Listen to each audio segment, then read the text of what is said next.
Welcome back to the My Latin Life podcast, your trusted guide to traveling and living in Latin America. My guest today is Tim Quinn. He's the founder of Roame Travel. Their goal is to simplify credit card rewards for the average person. So we're going to learn a little bit more about what it's like to redeem credit card points, airline miles, travel hacking, learn the game a little bit more, learn what it's like building sort of a startup in this space as well, right? You guys are in San Francisco? We're in San Francisco in person, yes. Awesome. So Tim, welcome to the podcast. Thank you for having me. Excited to be here. Yeah, absolutely. I guess I'll, kick things off by mentioning for the audience that this isn't like a paid promotion or something like that. We're just talking to Tim as a cool entrepreneur doing something in the credit card travel hacking point space so that we can learn and become better travelers. I think we've only ever had maybe one or two people talking about credit card points at all. There was Points Panda all the way back episode 4, like one of the OG episodes. So shout out to Freddie. He's a friend of mine. Not sure if you know Points Panda. Um, probably not any others in almost 200 episodes. So we're probably due to learn a little bit more about credit card points and stuff. Yeah, awesome. Excited to share all my knowledge. Well, how do we want to kick things off? I was thinking you could give us the story about where you saw the need to build Roam Travel and what you guys do that's unique, because I'm sure there's lots of, credit card tracking startups and stuff like that. But what makes you guys different? Yeah, so I'll say how I got into uh, points travel in general, and then how we let to roam, right? So, like I've been doing points travel since 12, 13 years ago, right? With the first Chase Sapphire Preferred, have traveled around the world in business and first class for as little as like 200K points around the world, multiple different countries. And what really got me into it was the points world unlocks something that as a normal person you would never get to experience, right? As an average day American Mm, or average day person around the world, with points you can fly business in first with hmm. something very accessible, 50,000 points, right? 80,000 points, which is like $500, $800, how much you're paying for economy flights anyways, right? That's what got me into it.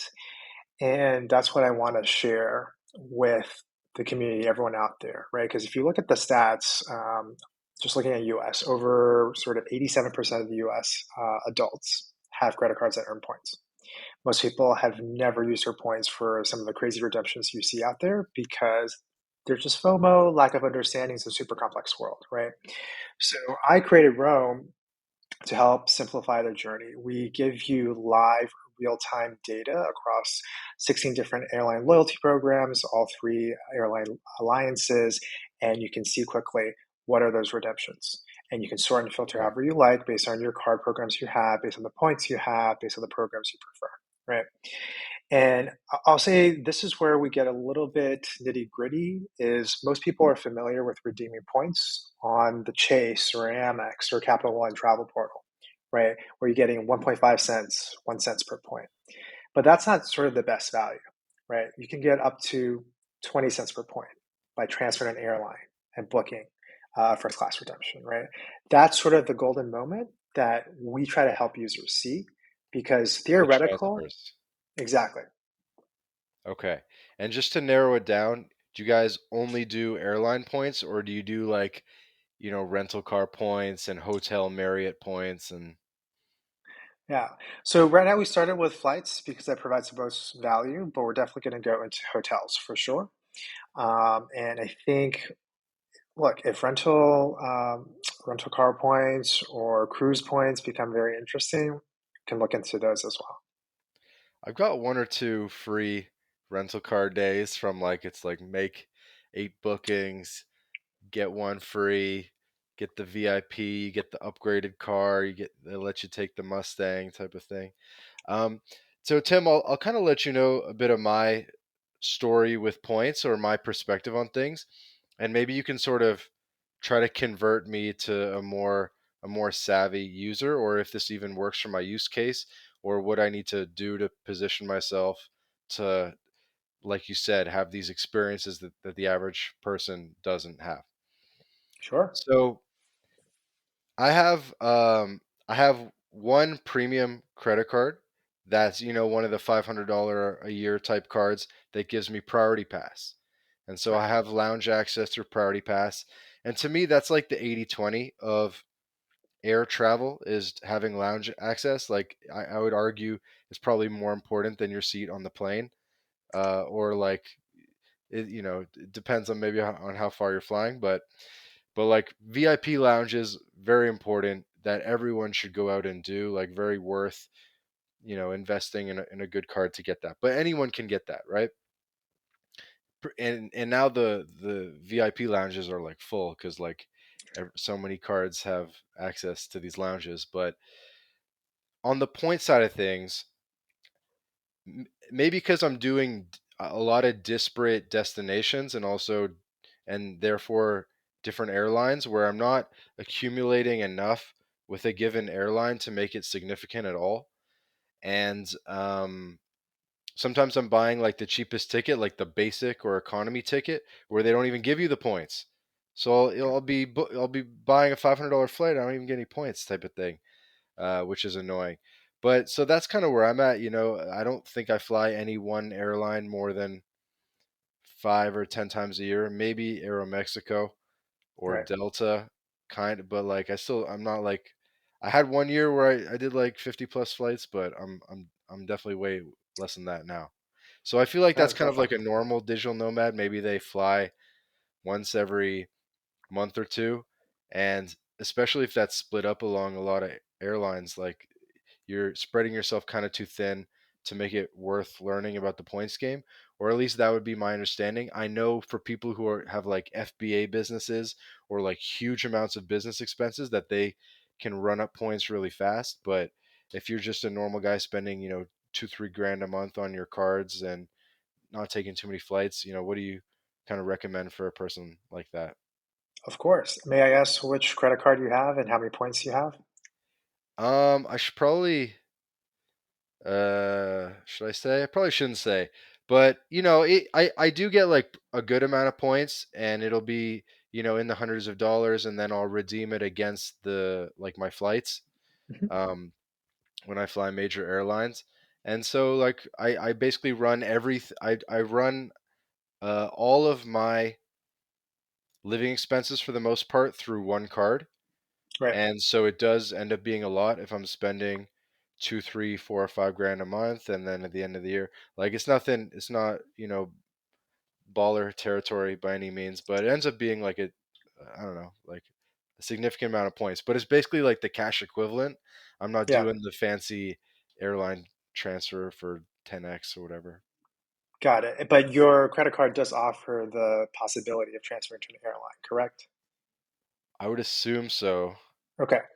So let me just start from high level. So some of the most valuable credit cards out there that are you pay an annual fee anywhere from 100 to $700, right?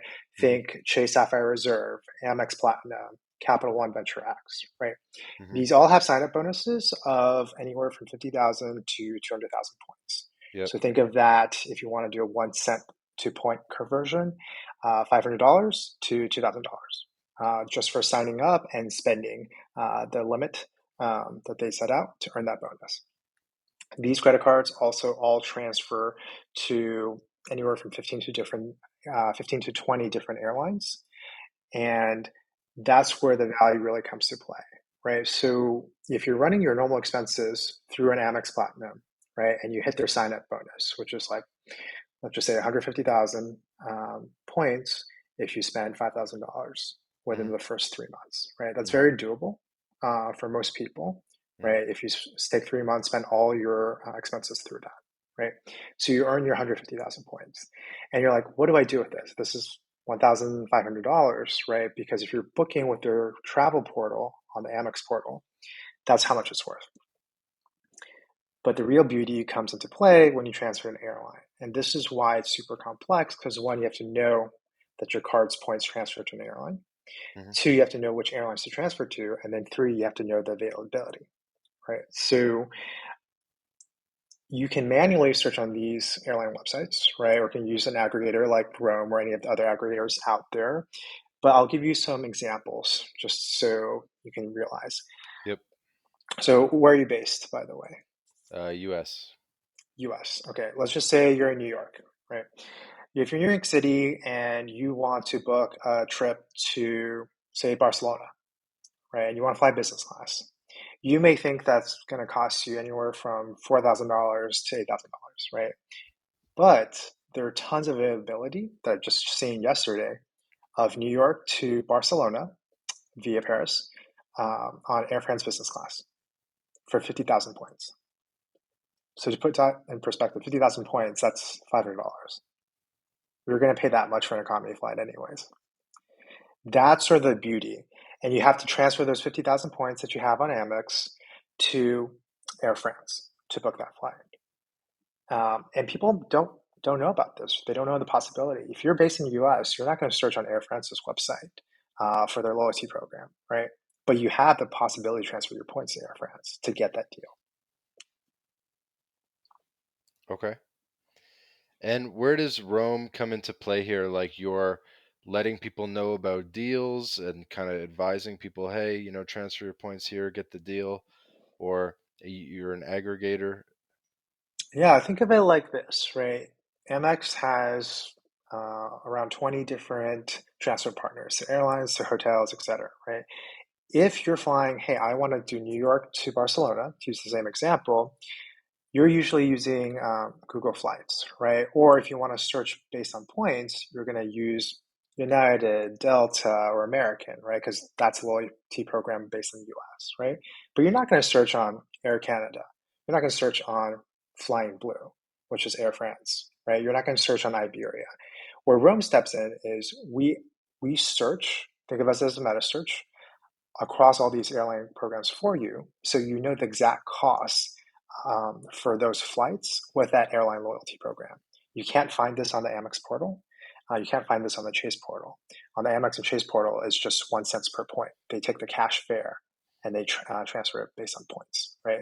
So that's where Roam steps in. Instead of manually searching all these airline websites individually through their loyalty program, you just use Roam and we search live in real time for you. Okay. Um, so many directions I could go with this.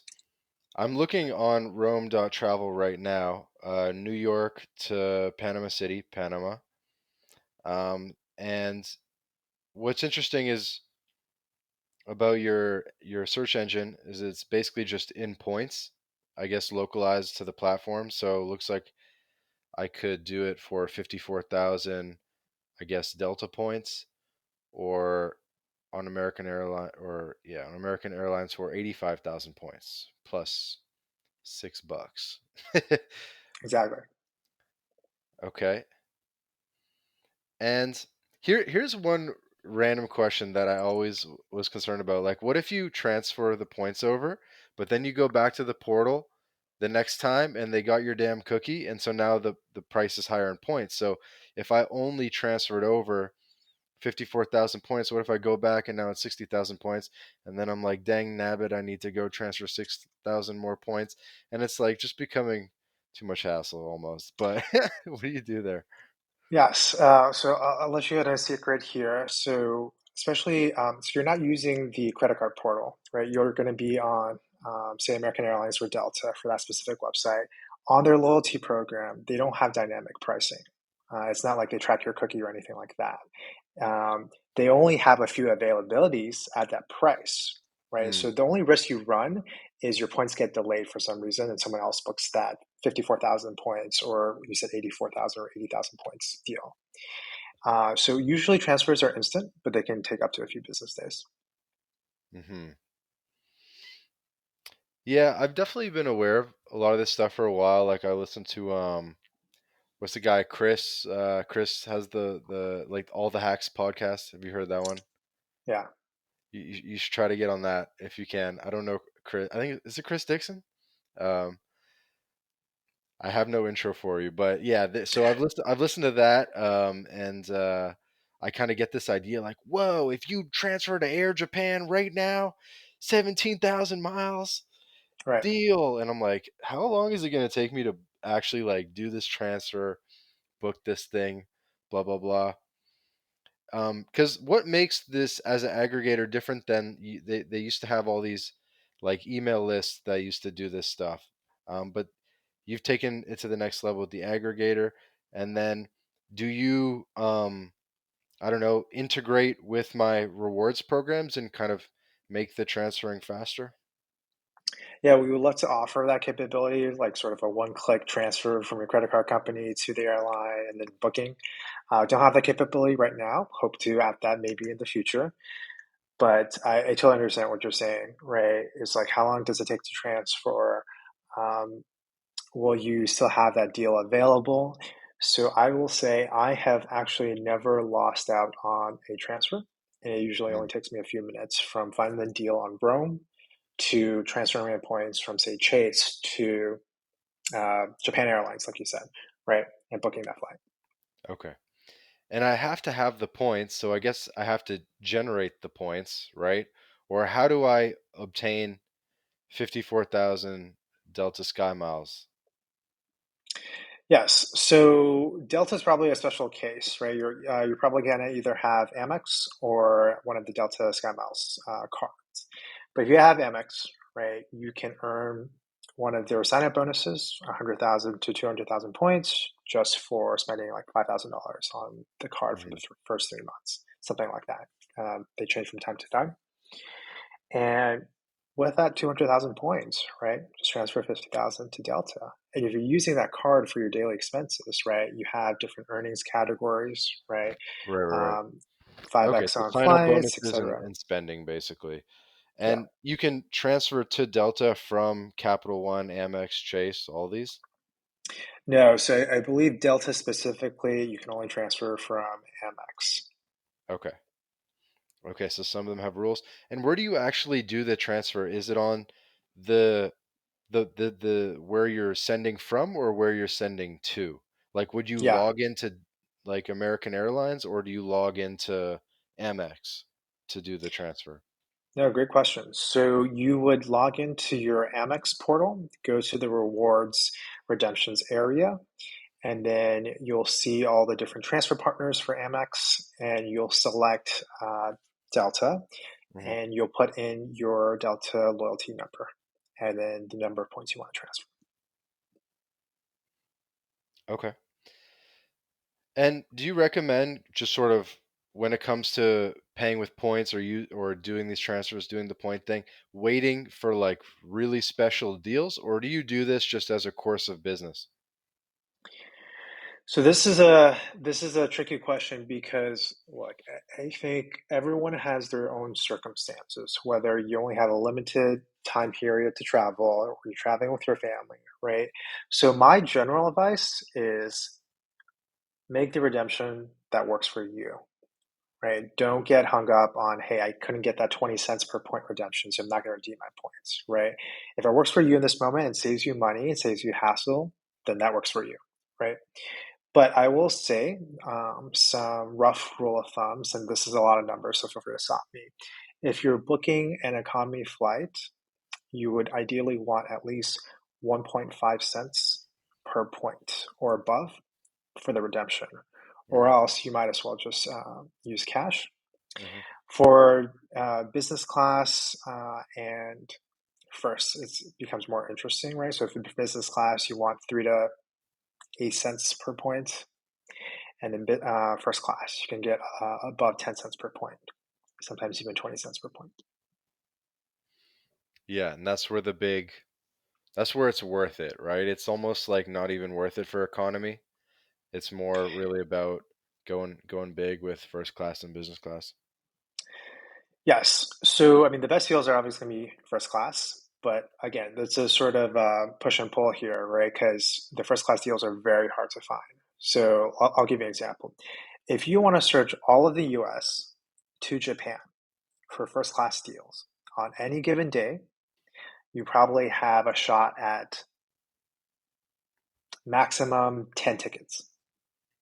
That's literally 10 seats across all the routes. Think JFK to Tokyo, think LAX to Tokyo, Denver to Tokyo, SFO to Tokyo, Houston to Tokyo, right? And across 365 days on all those routes. So that's how rare it is to find a first class saver fare. And what's the economics of this? Basically, the airlines allocate a certain number of seats for points and offer deals on those, or what is creating the competitive dynamics of this? Yeah, well, when you think about it, right, airlines and airline seats are perishable, right? Once you fly, they're gone. So if that seat is not filled, you're getting nothing from it, right? Hmm. So historically, airlines have tried to get something out of it, right? Making lemonade out of lemons, where look, they reward their loyalty members, right, with some award seats that you can redeem at good rates to fill unfilled seats, right?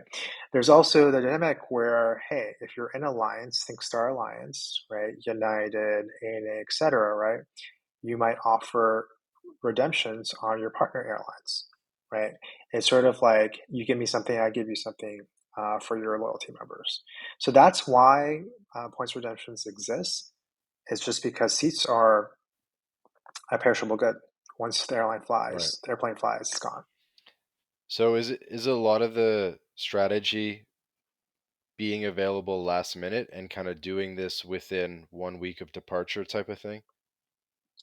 So I will say, being available within 1 to 2 weeks of departure, you'll get the best availability. But you also will be able, if you can plan far in advance, 360 days in advance, that's when airlines release their availability. And they usually release one or two seats at a time. And so you can book like that. And then throughout the year, right, there always be sporadic releases. And that's why you want to use something like Roam to check it out to see, hey, just want to search my route. Is there something here, right? I think general rule of thumb is either 365 days out or within 2 weeks of travel, and you should More be than 1 year in advance. 1 year in advance. Yes, So they just under a year or just over a year? just under a year. So just okay, okay. So basically 365 days in advance of a flight, they'll I guess make the route official and start selling tickets for it and start allocating points deals for business and first class. That's my Right. understanding. And Yes. you're saying kind of throughout the year, maybe at the 6 month mark and the 3 month mark, etc., they'll start trickling more deals on points and for business class. Yes. So throughout the year, it's nothing systematic, right? They can make manual decisions like, hey, I'm going to release more seats, right? So if you think of last week, Air France released a great saver fares across every single route, across every single date, right? Hmm. That's like a one-time thing. Hmm. And then usually within 1 to 2 weeks of traveling, a lot of their seats haven't been sold in cash. So some of the cash seats they're going to open up for points bookings. Okay, got it. Um, I want to take a step back and actually, did we really get your origin story, Tim, about how you decided to take on the credit card points industry?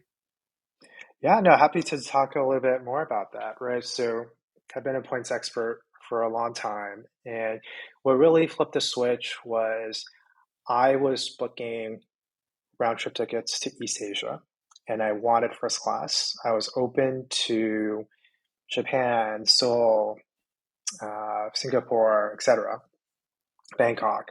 I just wanted first class. And it took me about 20, 30 hours to book those round trip first class tickets on Japan Airlines. And there were about 80,000 points each way. And round trip Japan Airlines first class, you can search up on Google anywhere from $25,000 to $30,000 for 160,000 points total. So $1,600. That's a crazy deal, right? Barely above economy flights. Mm, But I was searching, like I was going on United's website, American's website, Alaska's website, all these different websites, searching every single day, all these route possibilities, right? Whether it's Seoul, Singapore, etc. And it was just a very manual process. And for me, it was like, hey, how can I simplify this process for myself to save me time in the future and also save money with all these redemptions, right? And that's how the first Roam product came to be. We released it publicly for free, and that portion is still free to the award travel communities, right, to give back, right? So whether it's on Reddit, the bloggers, Facebook, etc., and people just loved it so much they kept asking for more features, more iterations, and it got to the point where I was like, hey, maybe this could be a thing. That's cool. Is that Japan one your best deal ever, or what's been your best deal ever? I wouldn't say it's the best deal ever. I think it was the most luxurious experience, right? So I'll give you an example. Flying out of Japan, they serve this champagne in first class. That is $1,500 a bottle. Just think about it. Like that's what they're serving on board, right? I'll say the best redemption I probably did is back before all the devaluations, like 2015, 2017 timeframe, where I flew around the world for 200,000 points, Boston to Croatia, to London, to Japan, to SFO, to Boston, for only 200,000 points in business and first class. And how'd you swing that? So it was just I had some flexibility, and that was before all the devaluations on United, on all these different airlines. So you can stitch it together. So the points roll is a lot more complex now and harder to get those redemptions, but back then it was much easier, for sure. And I didn't stalk you on LinkedIn before this podcast, so I don't actually know your background, but you went to school in Boston or something? Yeah, for sure. So my background started as an engineer at Columbia in New York City, worked in finance and tech for a bit, and then went to business school at Harvard in Boston. So HBS, and you said credit card industry, let's go. Yeah. Look, if people are interested and it's one of my passions, and people are willing to pay to help save them time, right? Because the way I think about it is, what other subscription do you pay for that can save you thousands of dollars, right? That's literally what people are paying for, saving them thousands of dollars. Mhm. $12.99 a month to do that. That's a Mhm. no-brainer. Tim needs his lay flat seats. Tim needs his champagne. Okay. Did you code it yourself? So I do have a co-founder. He is everything tech, CTO. I mostly do product design as well as all the business side. Okay. And maybe you mentioned the devaluations. I would love to get like, I imagine you'd be able to give us a bit of a history of the credit card point industry, from obviously a condensed version, but from its um, humble beginnings to the devaluations, any other milestones along the way, and I guess how you plan on disrupting this industry. Yeah. I mean, if you want to take a very high level view, right? Many, many decades ago, airlines started to offer loyalty programs because they realized their seats are perishable, right? A little bit later, the first card with transfer points came out. It's called Diners Club, bought Diners later by, Club. That was the yeah, first one. it was basically the most Me well-known too. first one, And it's right? still around. Right. And then Amex Platinum obviously came around. That's sort of what most consumers know about, right? When did And they Amex were, come out? uh, what do you mean? How did Amex Like when come when out? did it come out? When did they launch Amex Platinum or Uh, Amex Points? I don't have the exact date on my head for Like is you, this like but 1990? no, probably earlier than that, right? Because Amex was really the only credit card, well-known credit card to consumers that had points that transfer to airlines, right? Then what changed was Chase, I think 2010, around 2010 timeframe, released their Chase Sapphire Preferred. Hmm. Went head to head trying to compete with Amex, then launched their Chase Sapphire Reserve, right? That sort of kicked off the entire credit card industry trying to compete for millennials and now Gen Z, right? So you have Citi with credit cards that transfer, then Capital One, you have Wells Fargo, right? So everyone's getting into this. And that's sort of what caused, in my opinion, some of the devaluations, right? Because points were just much easier to come by. And airlines still wanted to be super profitable because they sell points to the credit card companies. And there was a big devaluation 2015, 2017, you said? So it's sort of continuous. So United had a big devaluation back then, right? And then periodically, airlines will either devalue or raise their redemption rates. A lot of US airlines used to have fixed award charts, and almost all of them have been removed. So now it's more um, sort of just depends on the cash fare almost. And is this a trend we're still seeing to this day? You're definitely still seeing it. Alaska just devalued. Turkish Airlines earlier this year just devalued their award chart. What's super interesting is now that you see the government actually coming in and saying like, hey, it's sort of a uh, it's sort of a bait and switch where hey, you get this everyone to Mm, sign up for all these credit cards with a certain number of points, but then you devalue them, right? So you're earning hmm the benefit up front by selling all your points to credit card companies for these dollars, and then their consumers don't get the full value because you're devaluing the points. That's sort of interesting. We'll see how it plays out, but there's a lot of interest right now in the points industry. hmm There's like, yeah, lawsuits, I'm guessing. Yeah. I mean, and there's competition. There's a lot. There's like laws coming about credit card swipe fees, right? There's laws about how airlines do their loyalty programs, all of that. Hey guys, quick break from the podcast to tell you about job stacking. If you're a remote or hybrid worker looking to maximize your earning potential, then Rolf Haltza, author of Job Stacking, guarantees you'll be able to double your income by implementing his paycheck multiplication layering method. This is the exact system Rolf has used to take his own income and those of many others beyond 20K a month. With this method, Rolf contractually guarantees that you'll be able to double your income in 45 days. So, if you're interested in unleashing your earning potential and doubling your income, then click the link in the description and book a call with Rolf right now. Hey guys, quick break from the episode to tell you about BitRefill. BitRefill allows you to shop online and in person without banks, converting your crypto directly into merchant balance. We're talking gift cards to Nike, Amazon, Apple, Airbnb, Hotels.com, and many more, all paid for with crypto. BitRefill offers more than 10,000 gift card options in 180 countries all across Latin America, including Brazil, Colombia, Mexico, Argentina, El Salvador, and many more. You can also apply the code MyLatinLife at checkout to get 10% back on your first purchase. Go to bitrefill.com for more information. And you mentioned that in 2010, when Chase launched the Sapphire Preferred, which is like the mid-tier card, right? Like $100 annual fee, that was a real game changer for the industry. Like you went straight from like 1985 Amex to like 2010 Chase Sapphire Preferred. Was it really that? Was that really kind of the first big, or the most? Was that such a big quantum leap? Right, because when you think about it, Amex dominated and owned the premium segment of US consumers, right? The ones that travel.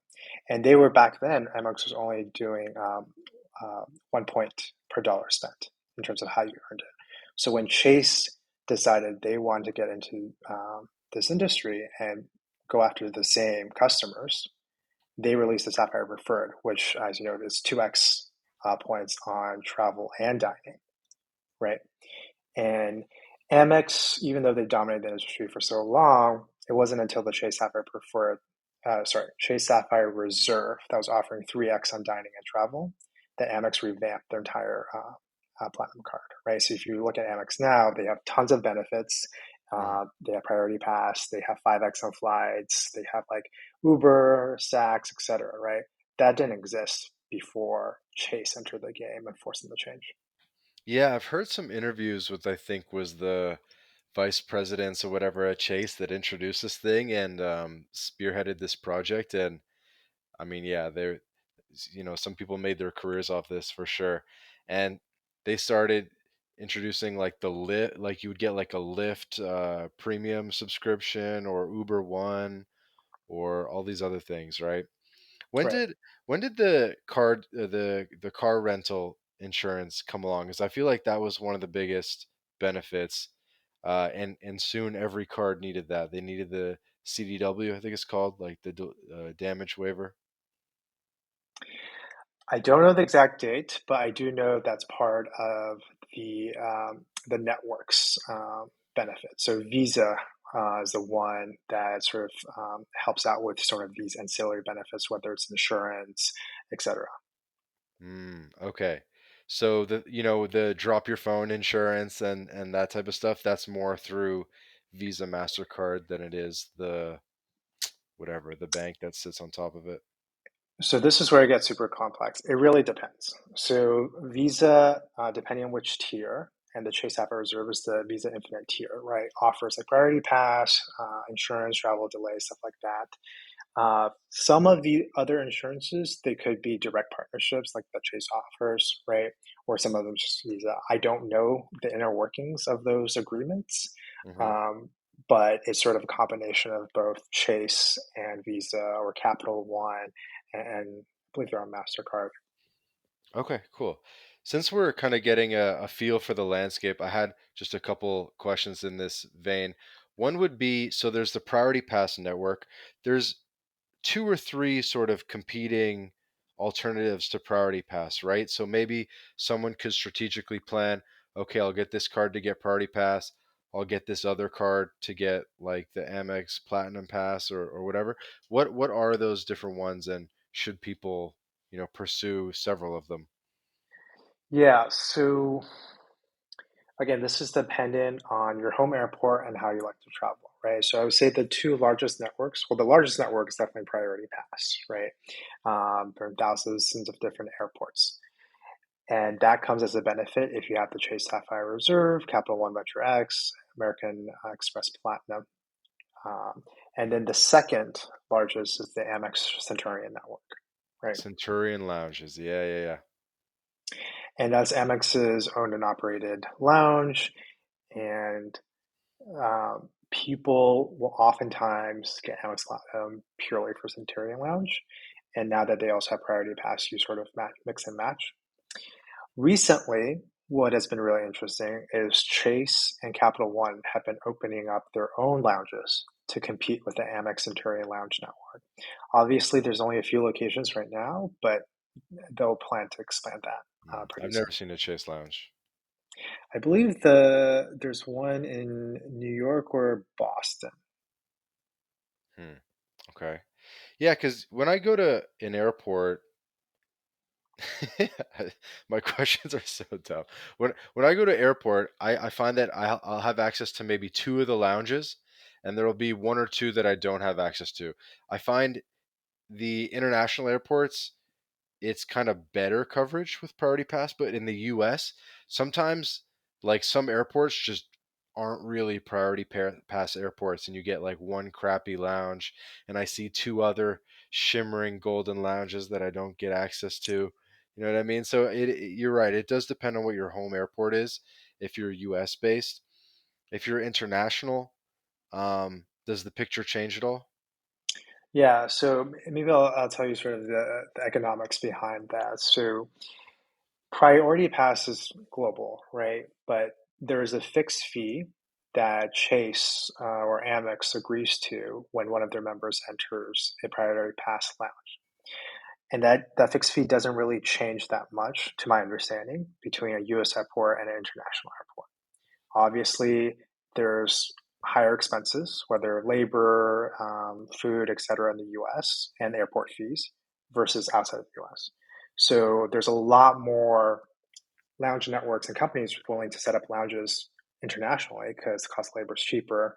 All the expenses are cheaper there to operate Mm. because they get the same fee for Priority Pass.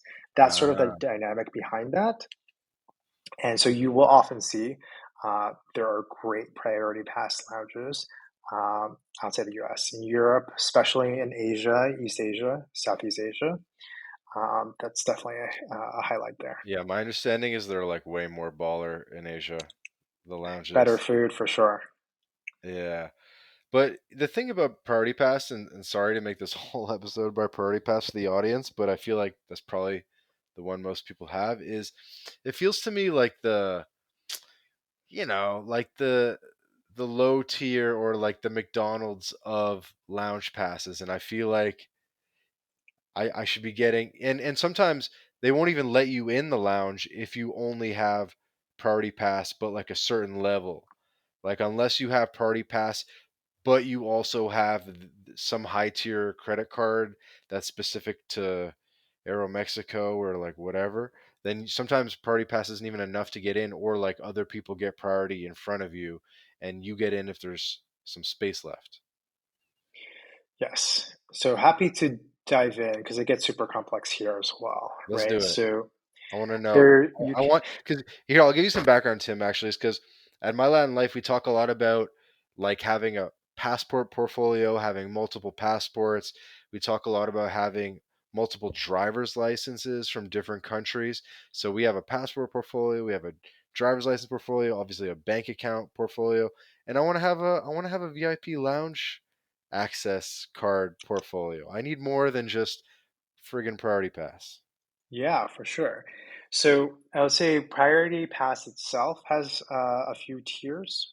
The one you get, the Priority Pass you get through Chase or Amex or Capital One, that's near the top tier, right? Where That's the you top usually tier.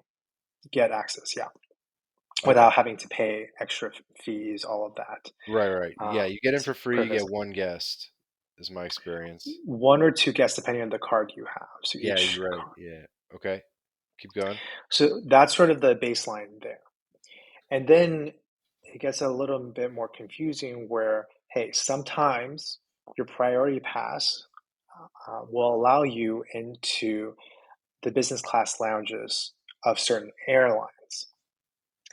And Hmm. it's usually international, but some international terminals, JFK, LAX, will have some of those partnerships.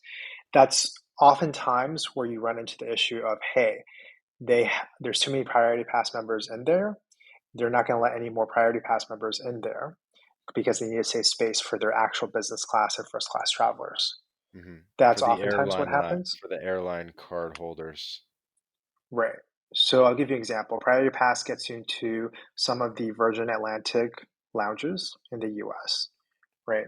But they will stop letting people in after a certain amount of Priority Pass members are in because they still need to save space for actual Virgin Atlantic business class members who are Hmm. flying that day or elite status. Hmm. And I guess to address your question, right, the way I would purchase, I would get the Amex Platinum to get access to the Centurion Lounge and their Priority Pass. It's a two for And one. it's a two for one. You get both with one You get card. both, Okay. but there's also some nuances. That's probably if you just care about lounges, that's probably the best bet for one card. If you want to pair it up with the Chase card, Chase Priority Pass is slightly different. Although this benefit's sort of getting diluted and going away, but Chase used to offer the ability for you to get like a $25 credit at one of the airport restaurants. That's not a Yeah. lounge. Yeah. Sometimes they So have that. If there's no lounge access, it'll be like some like seafood restaurant or something. exactly. Yeah. I think that's ultimately going away or diluted pretty soon, but that was a good matchup in terms of that. So I think your best bet with lounges is Amex Centurion paired with the Priority Pass, which was already included. Wow. So they give you access to two different lounge networks on the Amex Platinum. And there's a bonus kicker. If you're flying Delta, not basic economy Delta, but like economy Delta, like full fare economy Delta, and you have the Amex Platinum, you can get access to the Delta Lounge as well. If even if you fly economy. But it can't be basic economy. It has to be like economy plus, like regular economy. Sure. Okay, that's cool. Yeah. Yeah, because Delta is like Detroit, Boston, I think Atlanta. Atlanta for sure. Yeah. Yeah. Okay. And so is it just Centurion and Party Pass, or like are there some other lounge networks we could get access to? Maybe we look a little bit beyond the big three. Maybe there's some like esoteric mini lounge networks. Yeah, so there are other networks for sure, but usually, so like for example, there is Plaza Premium Lounge, which you'll see a Plaza lot. Premium, yeah. I feel like with Delta, or sorry, with Priority Pass. Sorry to interrupt, but the I was gonna ask you this. Like a lot of the lounges just seem so weird because they're not tied to an airline or anything. It'll just be called like Platinum Lounge or something, and I'm Right. like, what the hell is this stuff? But yeah, yeah, yeah. Go ahead. So there's a lot of these private lounge networks, right? They usually partner with Priority Pass because that brings in people, Uh right? huh. And Priority Pass pays a per visit fee per member. So Plaza lounges are one of the largest ones, and they're usually all accessible via Priority Pass. There's a bunch of other, there's tons of smaller ones, right? So, like for example, if you're in Thailand, right, Bangkok Airways has their own uh, lounge network. You can get a membership via the card. They Hmm. have this whole thing where, like, if you want to be a digital nomad in Thailand, right, you pay them a membership fee, and they do that all for you. But you get like one-time free trip on Bangkok Airways. You get access to their The lounges, Golden priority. Visa, Yeah, something like that. the Thai Golden Visa includes lounge access.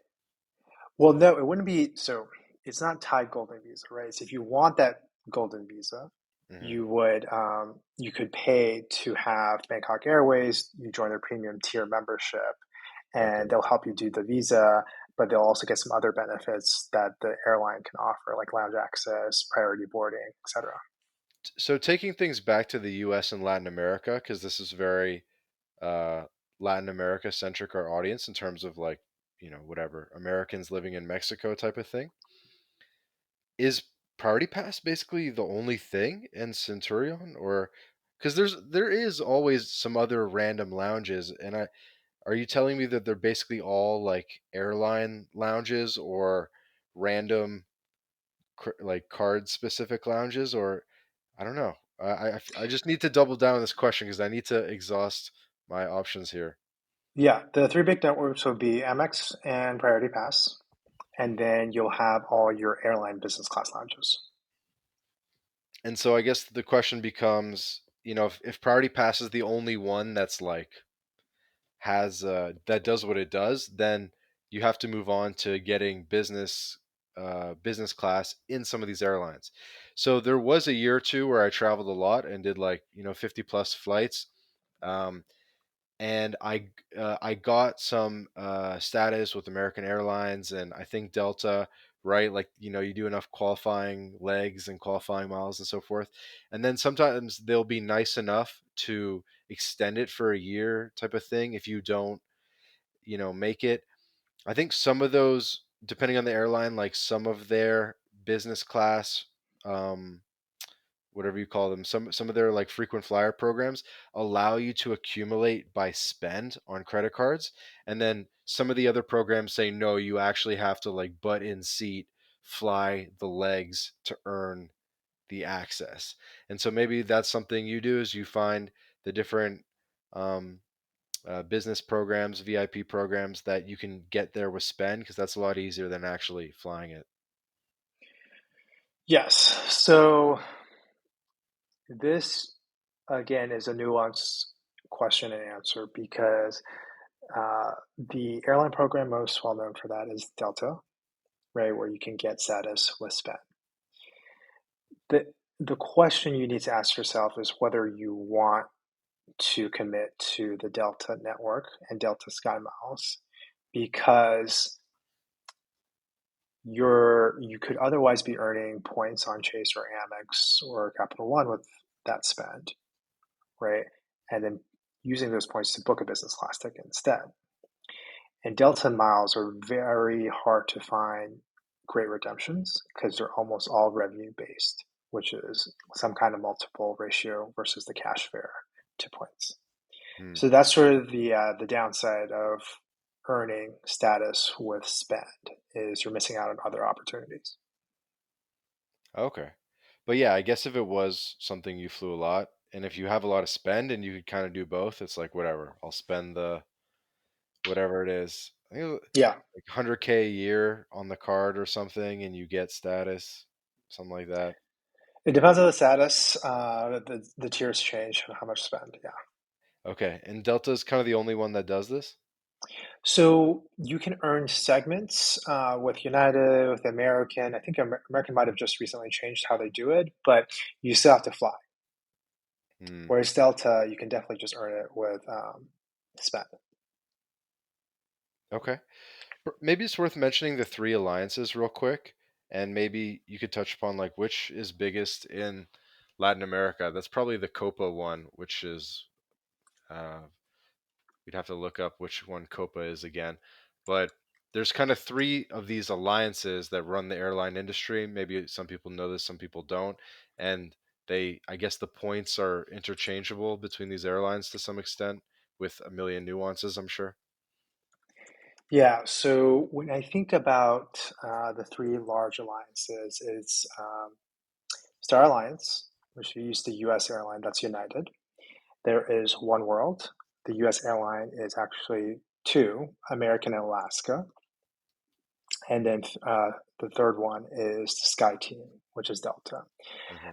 So I would say Copa, which is part of, I believe, Star Alliance, is actually not, in my opinion, the best for LATAM, although you'll still get good redemptions. One World with American will actually get you the best American redemptions and Airlines. partners. Um, and American, if you go to Mexico or South America, American has tons of redemptions in business class for very cheap. Like you can fly US to Buenos Aires for 60,000, 65,000 points in first class. Hmm. That's crazy. Yeah, I feel like even paying cash, American Airlines is the one where I find like the best deals type of thing, like 100 Exactly. bucks to Miami type of thing. Whereas the other guys, it's just Delta, it's just always 450 bucks. I don't know. Right. But again, there's a lot of different alliances for Hmm. LATAM. So I would say Starlines probably works best for at least for me because you have Air Canada, you have Copa, and you have United, and you have Air Portugal, which is pretty important. And then like Tap Air Portugal, Tap Air, and Avianca as well, which is pretty big for Colombia. And like more Avianca, they have routes that like in Latin America, they're like the only one that flies it type of thing, Yeah, like I think Bogota Avianca is one of to the most. Paraguay, I think. Yeah, Avianca is one of the most valuable points loyalty programs for around the world, not just for LATAM. Avianca? Um, yeah. What do you mean most valuable? They have some of the cheapest redemption rates, safer redemption rates on their partner airlines across the world. So, how redemptions work on partners within alliances is usually if you're in like Star Alliance, for example, right? You allow your partners to offer redemptions on your plane, and then your partners also allow you to offer redemptions on their plane. And that's a one-on-one agreement by airline, and you set the prices yourself based on points redemptions. Avianca sets the cheapest saver fares for many of their partner redemptions, whether it's on United. It's probably cheaper to book United business class on Avianca than it is to book on United itself. Hmm. Okay. And so how does it work if let's say I have 200 bucks of points with all of them, which I probably do. How do I bring that together? Like when you say 200 bucks across, like Like let's just say I had Avianca, 200 points for Air Canada, I had 200 Avianca, I had 200 Copa, 200 United, probably 200 Tap. I mean, I probably have points with all those guys, And is there like an easy way where I just flood everything into Tap and then boom, Portugal flight paid for? Unfortunately, that is not possible. Um, so my advice here is pick an airline within Star Alliance to use at your as your base airlines to earn all your points. Right? That should probably be either Avianca, United, or Airplan. With Avianca obviously being the most valuable, right? And Airplane also has great redemptions. And the way is just you would use the loyalty number for everything within Star Alliance to earn all those points because you can't, unfortunately, you can't combine points across airlines. So what's the benefit again of the alliance? It's more about the status that you accumulate is often transferable within the alliance. Yeah. So the benefit of Alliance is you can earn points on a Alliance partner. So if you're flying on United, you can earn Avianca points, right? Hmm. That's probably for consumers. That's probably the everyday consumers. That's the easiest way. You can share status, right? When you're booking, you earn status like whether it's your group number or access to lounges if your home airline doesn't have a lounge, something like that, right? And then the third is you can book redemptions on partner airlines. Now, this is where it's tricky because you have to decide which currency you want to have your points in. And that's why I go back to it's better to have a card like Amex Trace or Capital One where those points can transfer rather than having your points with a specific airline and then you can't transfer to anything else. Okay. And so you're saying of the Star Alliance, Avianca is a good one to to make your base. Yes. And then I would say Airplan's the other one, Aeroplan is Air but Canada, right? exactly. Airplanes, Air Canada. The only thing to keep aware of is there are points expiration policies and all of that. Hmm. So that's one thing to be careful of, whereas most US airlines don't expire points for like a very long time. Mm. And it sounds like I've been doing something wrong here because when I book maybe a Air Canada flight, I give my Aeroplan number. When I book a United flight, I give them my United number. And it sounds like I'm spreading myself thin unnecessarily. And for anything on the within the Star Alliance, I should be using. So you're saying I should use my Avianca number when I book an Air Canada flight. I should use my Avianca number when I book a United flight. Yes. So you should use one airline for sure. Whether it's Avianca is up to you Right. because there are some downsides to using Avianca. Sometimes their website has glitches. If you have to make a change or anything like that, calling in, I'm sure you know, is a little bit harder. Uh huh. Whereas like Airplane's easier, but the redemptions are not as good as Avianca. So like Uh, you have to pick and choose. There is no perfect one. If you're looking at straight redemption rates, obviously Avianca is the best. If you want to look at ease of use, maybe Aeroplan, but then higher costs, right? And the easiest is obviously United, but their rates are like 2, 3x the price. okay. So United is just not a good point system to store in.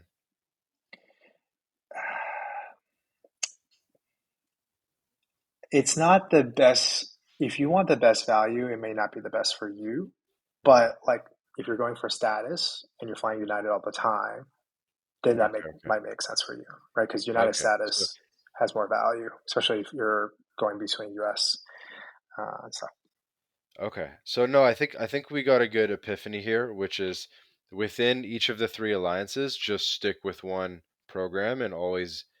And so, really, like instead of having 20 different airline membership numbers that I have stored somewhere, I should just focus on three, one per alliance, and double down on those.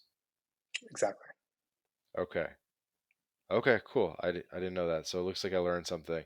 And then I also learned if you want business class, first class in Latin America, take a look at the points for Avianca because there's industry leading deals sometimes. Yes. Okay.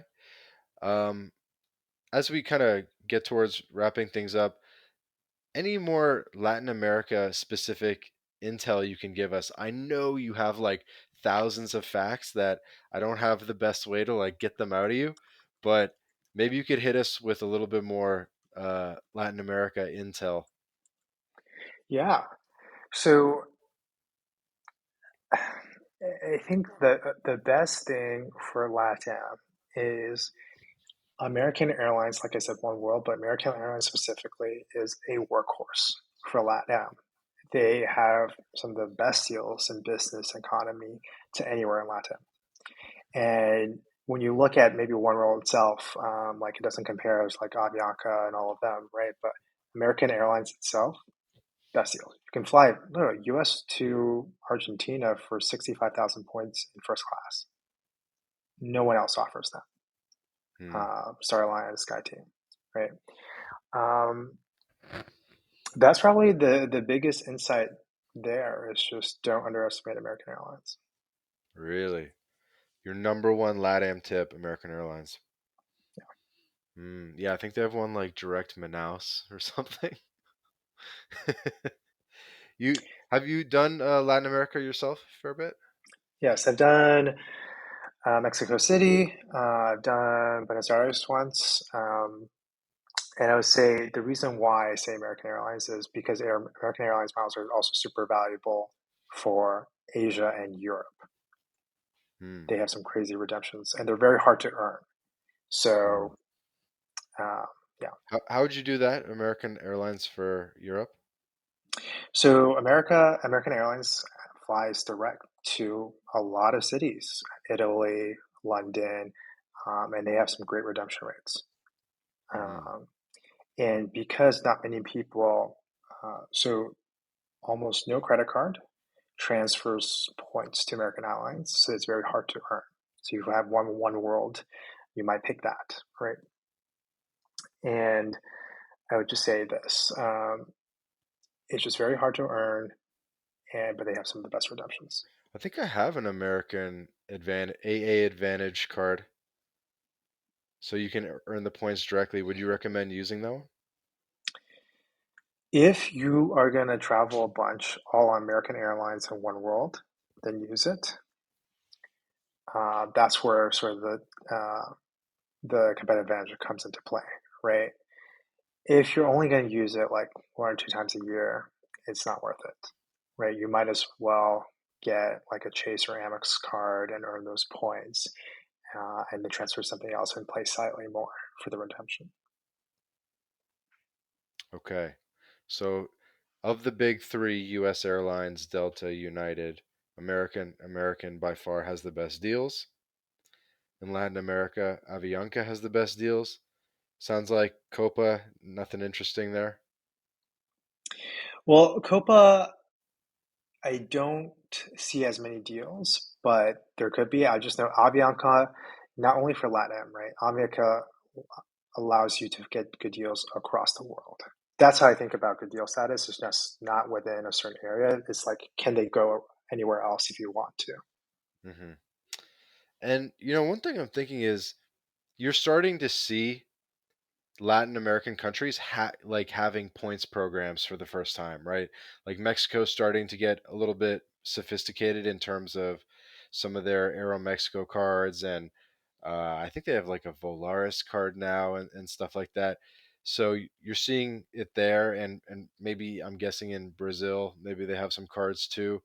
Um, do you see anything interesting there where like maybe you could pick up like a Latin American country issued card, like a Mexico issued card, and there's like some crazy hacks there or something?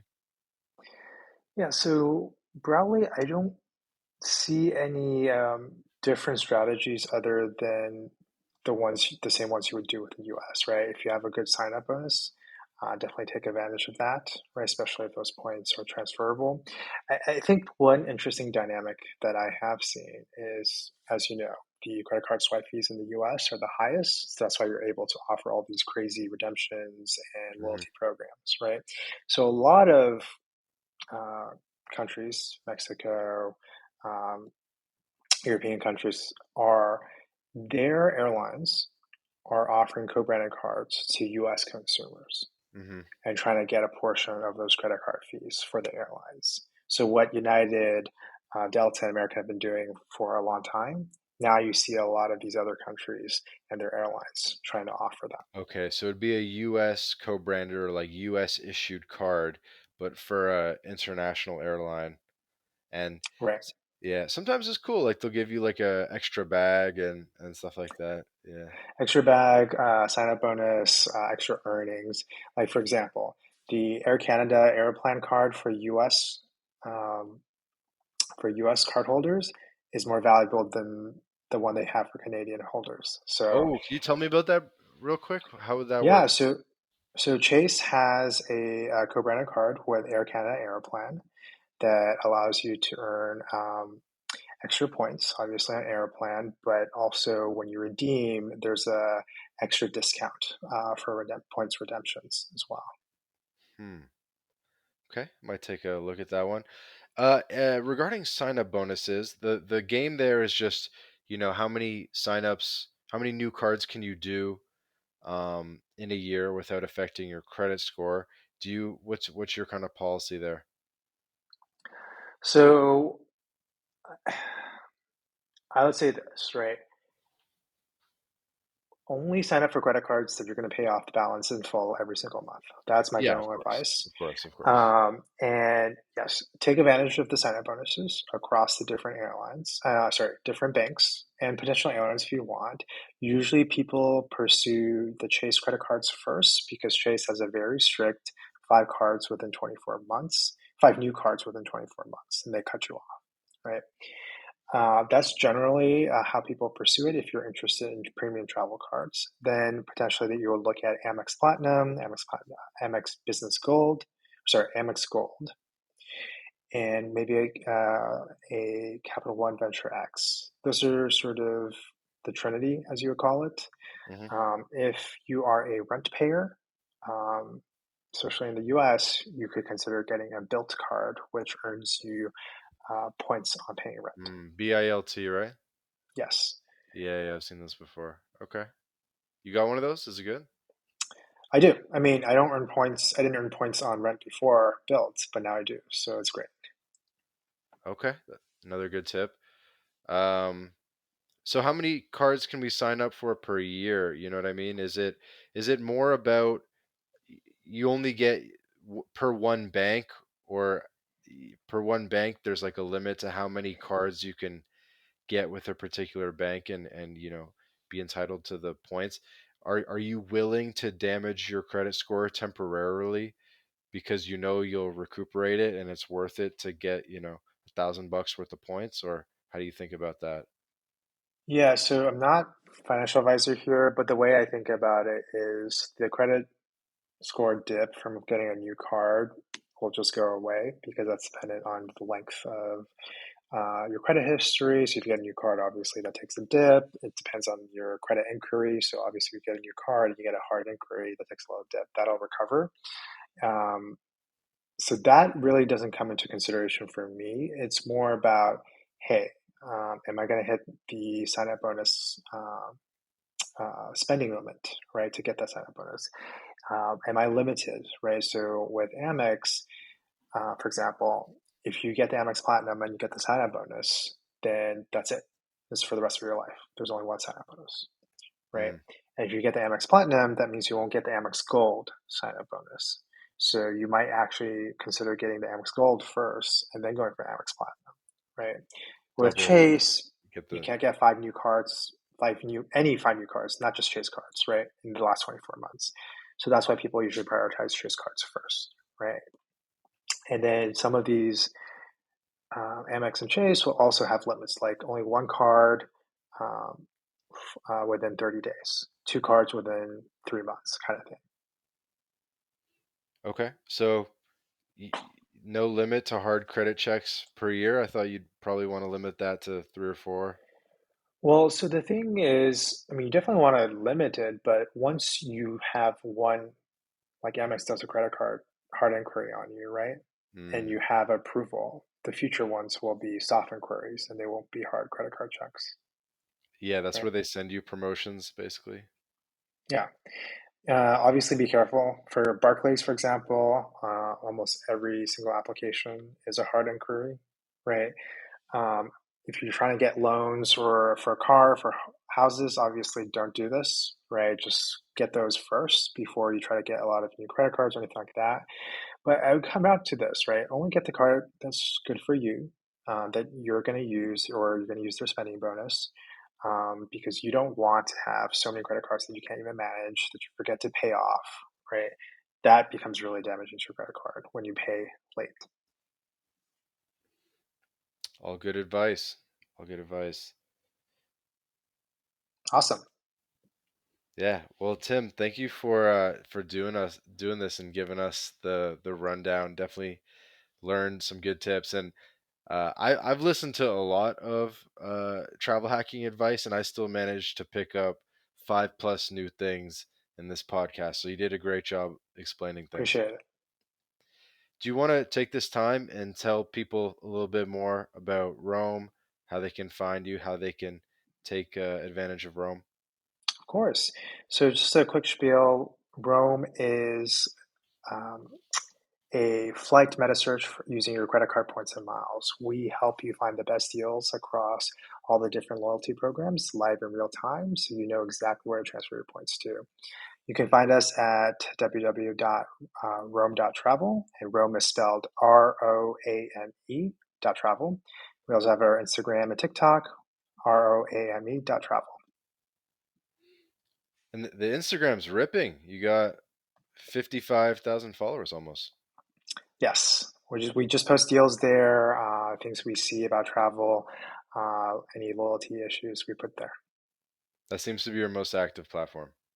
Yes, definitely. Epic. Epic. And this has been another episode of the My Latin Life podcast. For the audience, maybe you're listening to this on Spotify, Apple Podcasts, YouTube, X, wherever you're listening to this. Be sure to subscribe. We put out 2 episodes a week. You won't want to miss any episodes with our amazing guests. So thank you again to Tim Quinn from Roame Travel, My Latin Life podcast. Thanks for listening. This episode of the My Latin Life podcast is brought to you in part by BitRefill. BitRefill is the best way to spend your crypto in Latin America. Purchase gift cards or mobile refills from more than 3,500 brands in 186 countries instantly, safely, and privately. Visit bitrefill.com for more information. This episode of the My Latin Life podcast is brought to you in part by Job Stacking. Introducing Rolf Haltza's Paycheck Multiplication Layering Method, a revolutionary approach that redefines the traditional career path. This is Rolf's new Done With You program, where he'll work with you to implement job stacking for yourself. With this method, Rolf contractually guarantees that you'll be able to double your income in 45 days. So, are you ready to step out of the shadows of job insecurity and step into a world of career abundance? Then just click the link in the description of this episode, book a call with Rolf, and start walking the path of unleashing your earning potential with job stacking.